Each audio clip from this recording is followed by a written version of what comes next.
നമസ്കാരം. പ്രധാന വാർത്തകൾ.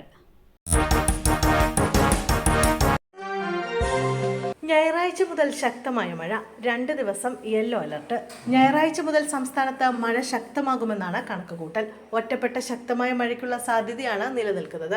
ജാഗ്രതയുടെ ഭാഗമായി 18-ന് പത്തനംതിട്ട, മലപ്പുറം, കോഴിക്കോട്, വയനാട് ജില്ലകളിലും 19-ന് എറണാകുളം, തൃശൂർ, പാലക്കാട്, മലപ്പുറം, കോഴിക്കോട്, വയനാട്, കണ്ണൂർ, കാസർഗോഡ് ജില്ലകളിലും യെല്ലോ അലർട്ട് പ്രഖ്യാപിച്ചു. തെക്ക് കിഴക്കൻ അറബിക്കടൽ, മാലിദ്വീപ്, ആൻഡമാൻ, തെക്ക് ബംഗാൾ ഉൾക്കടൽ മേഖലകളിൽ കാലവർഷം വ്യാപിച്ചതായും കേന്ദ്ര കാലാവസ്ഥാ വകുപ്പ് അറിയിച്ചു. പാകിസ്ഥാനെ അന്താരാഷ്ട്ര തലത്തിൽ തുറന്നുകാട്ടാൻ ഇന്ത്യ. വിദേശ രാജ്യങ്ങളിലേക്ക് സർവകക്ഷി സംഘത്തെ അയച്ചേക്കും. വിദേശ രാജ്യങ്ങളുമായി സംഘം ചർച്ച നടത്തും. വിദേശ മാധ്യമങ്ങളെയും സംഘം കാണും.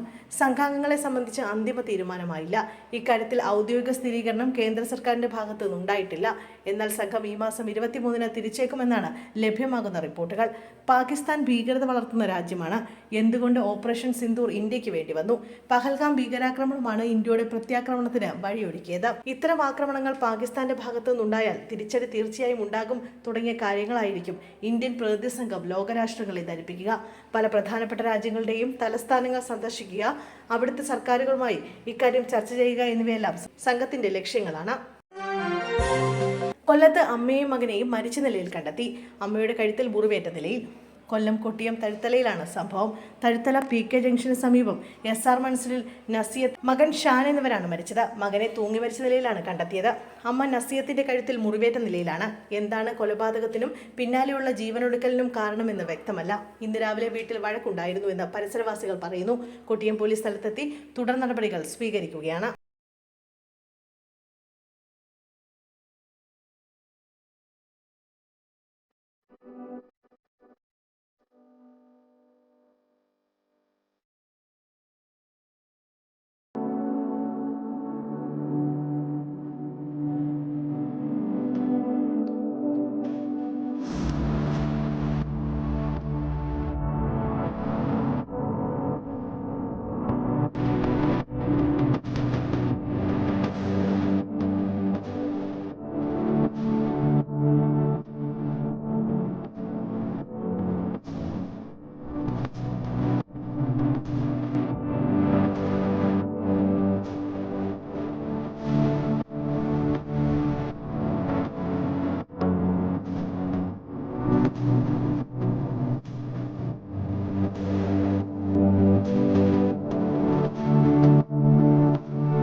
പത്തനംതിട്ടയിൽ യുവാവിനെ ബന്ധുവീട്ടിൽ മരിച്ച നിലയിൽ കണ്ടെത്തി. ബന്ധു കസ്റ്റഡിയിൽ. പത്തനംതിട്ട വടശ്ശേരിക്കര പള്ളിക്കമുരുപ്പിലാണ് സംഭവം. 30-കാരനായ ജോബിയാണ് മരിച്ചത്. ബന്ധുവീട്ടിലാണ് ജോബിയെ മരിച്ച നിലയിൽ കണ്ടെത്തിയത്.